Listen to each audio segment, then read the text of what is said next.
he's incredible because he kind of like knew what time it is right now, like when it comes to the climate of music. And I mean, as you were saying, like there's a whole lot of also melodic vibe with the whole, palm trees thing. It's like the beach vibes, the golden hour, sunset stuff, and it's Caribbean and everything. So he captured that for me. And when he sent me a batch of beats, I heard the Purple Palm Trees beat. I heard the, what is this? The We Should Be beat. And I heard the Sundress beat. And I was like, okay, I see what I'm supposed to do. I know where I'm supposed to go with this tape, and this is what I'm doing. So Sunset Story just came from the feeling that I got from the production. So that kind of led me to just go where I went for this tape, pretty much. And lyrically, what stories are we telling? Oh, a couple of stories, I mean, the first song is Don't Beg for Love in the tape.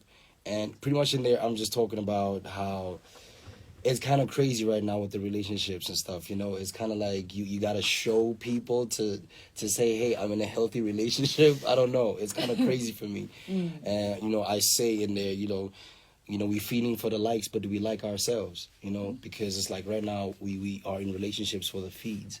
Or it's like, what am I benefiting from this? There's no genuine reciprocation, or there's no, those conversations where they're like non-sexual even. It's like, bro, like, can we just chill? Can we like connect for real? So Don't Beg for Love touches on that. And then with other songs like Believe in Me, that's where I go more introspective. And I'm like, hey, I still believe in myself. It's been a minute. I mean, you probably thinking it's done for me, but in my eyes, I'm just getting started. So, that's the kind of stuff that I'm, touching on in there. It's personals, introspective. On Sunset Stories, Tales of the Cool, I even, touch on, social stuff. Like, hey, man, I mean, when you vote, do you really have a choice? Or what are we doing? Type of stuff. So I touch on everything that's in my mind, everything I experience, everything I could even talk to you right now and have a conversation with you, and that would spark a song for me. So that's just how my subject matter comes through for me, for my projects. I think reflective of that, when you're compiling a mixtape, a body of work, an EP, an LP, do you think of a singular person? Or do you think, okay, so for example, when I broadcast, I'm talking to one person. Yeah. I never go, hi guys, welcome to the show. Yeah. It's usually I'm directing my conversation to one person, though I do understand it's a mass kind of media, right? When you're thinking of your album and you're putting your songs together, is there one person in mind, or is it just like a plethora of people? That's dope. Kinds? That's dope that you do that. You kind of like you personalize it a lot. Yeah, I dig that. That's crazy. That's why I said you're a legend.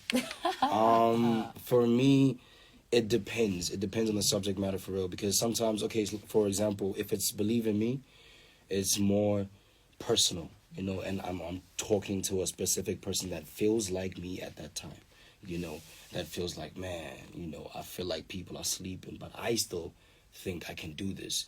So that's where that comes in. But when I'm talking on Sunset Stories, Tales of the Cool, it's more general. It's like, hey, guys, I'm thinking of something. Here's my think piece. What do you think? I'm starting the conversation. So it depends. It depends on the song. If I'm getting more personal, then I'm trying to talk to that person that feels like that. I'm not aiming for everybody. I know not a lot of people will take it in, but somebody's going to catch it. And when it comes to other songs, I'll be like, okay, I'm talking to you all right now. So yeah, it depends on the subject matter. Fair play. I think what we should now get into is where you'll be performing, where people can catch your music, all the deets, because we are pressed from time, unfortunately. Okay, yeah. And yeah, sorry for being late as well. Don't worry. I want to make sure I teach artists to have those kind of manners, man. Sometimes you get lost in the sauce. That's what we say. So I don't want to get lost in the sauce. I just want to say, shout out for being so patient with me. Right now, tonight, I think we're doing Homecoming. I think that's the one big thing I'm thinking about right now. And for others, I'll be updating everybody on my Twitter, on my Facebook, on my Instagram. So On Twitter, it's original J Jody. Same thing on IG, and on Facebook, it's just J Jody. So follow me on there, and you find everything about where I'm gigging tonight, tomorrow, what I'm doing. If I'm shooting videos for Sundress, which is probably next week, you know what I'm saying? Let me plug that. And I just want people to also go get the tickets for the 4th. I just want to plug that real quick. The 4th of November, Altitude Beach. We're doing Road to Reece Effect. So please get your tickets. Please, please, please. They're selling out real quick, so you need to get yours, and let's do this thing.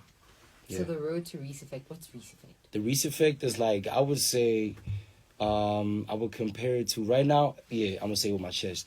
I'm going to compare it to Cotton Fest, you know? Yeah, and RIP to Ricky Rick, man. You started something, we about to take it to the next level.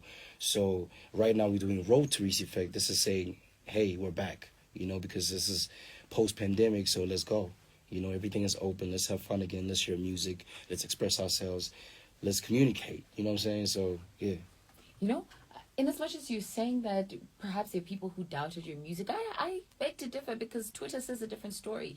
We literally posted a picture of you, and like in instant, there were like likes all over the place. And I'm like, stands. Yeah, that's insane. We know the stands. We see the stands. shout And when out. people have stands, we know that there's support behind that. So I think you're supported throughout the continent. Yeah, and I'm very, like, I'm grateful. I'm grateful. I don't take that for granted. That's why we make sure we do what we do correctly, because we respect our listeners. You know, we want to make sure they get the product, that, not actually a product, an experience, and something they can hold on to forever. You know what I mean? So, because this has to outlive us anyway. That's why we do this. We don't just do this for, you know, a momentary thing or for clout or whatever. You know, we bigger than that, and this is bigger than us. So, yeah.